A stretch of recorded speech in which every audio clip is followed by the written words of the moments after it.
Tujuan nasional kita yang ada dalam pembukaan Undang-Undang Dasar kita sangat jelas, sangat gamblang.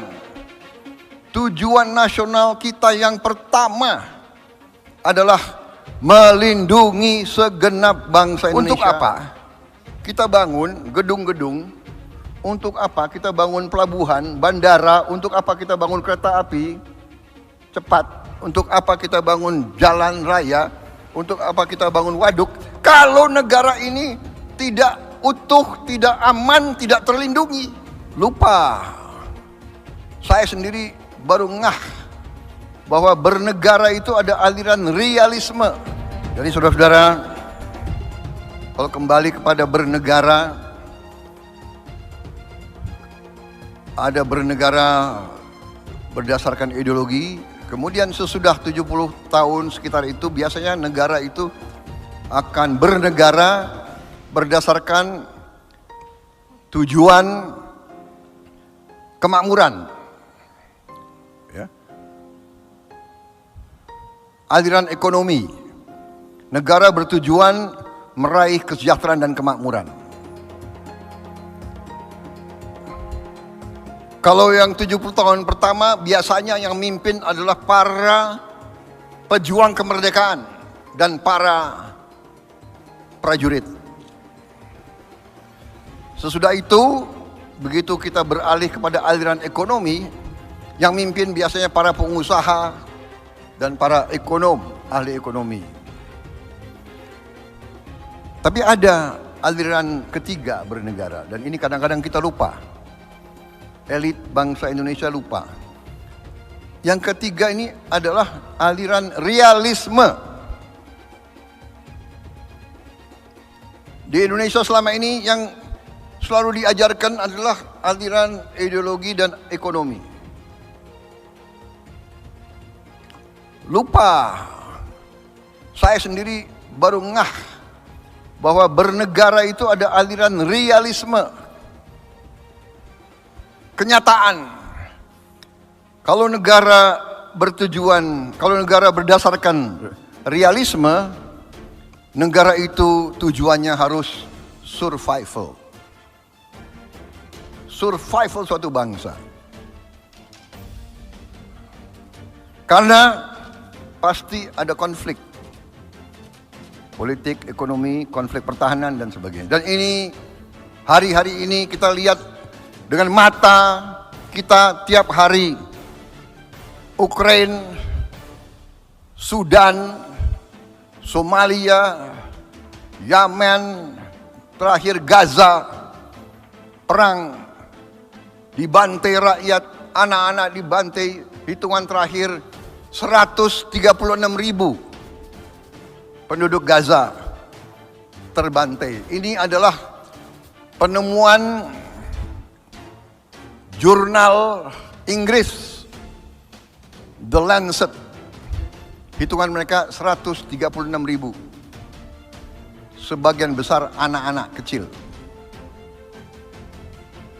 Saudara-saudara, kadang-kadang elit bangsa Indonesia lupa. Undang-Undang Dasar 45 di mulut, tapi kita kurang baca, kurang mengerti bahwa tujuan nasional kita yang ada dalam pembukaan Undang-Undang Dasar kita sangat jelas, sangat gamblang. Tujuan nasional kita yang pertama adalah melindungi segenap bangsa Indonesia dan seluruh tumpah darah Indonesia. Yang pertama melindungi, baru memajukan kesejahteraan. Jadi ekonomi, kemakmuran itu kedua. Pertama melindungi, baru mencerdaskan, baru pendidikan, melaksanakan ketertiban dunia. Ya. Untuk apa kita bangun gedung-gedung? Untuk apa kita bangun pelabuhan, bandara? Untuk apa kita bangun kereta api cepat? Untuk apa kita bangun jalan raya? Untuk apa kita bangun waduk? kalau negara ini tidak utuh, tidak aman, tidak terlindungi. Jadi saudara-saudara, masuknya kalian ke dalam TNI dan Polri adalah bagian dari tujuan nasional. Kita butuh tentara yang sangat kuat. Kita butuh kepolisian yang sangat hebat. Ini survival kita sebagai bangsa. Saudara-saudara, berapa tahun yang lalu, katakanlah 35 tahun yang lalu kurang lebih,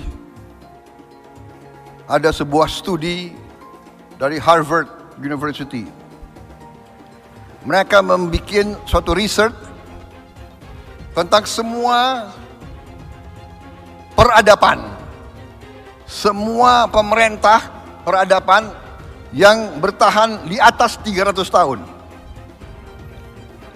Ternyata tidak banyak.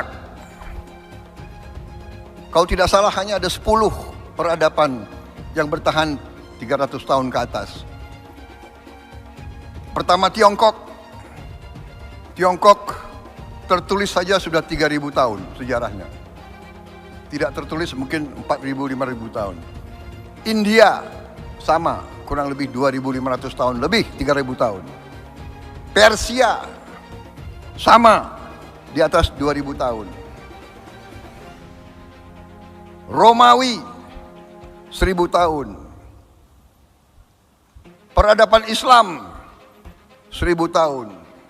Unggulnya, puncaknya, Maya dan Inka di Amerika 700 tahun, 600 tahun. Rusia kurang lebih 900 tahun. Inggris kurang lebih 400 tahun. Amerika Serikat sampai sekarang sekitar 80 tahun. Apa? Mereka research, what is the common denominator? Apa unsur yang ada di peradaban yang di atas 300 tahun ini? Apa? Ternyata ada 3. 3. Tentara yang unggul, intelligence dan polisi yang unggul, ini kurang polisinya, intelligence, polisi, and security yang unggul, birokrasi yang unggul, civil service.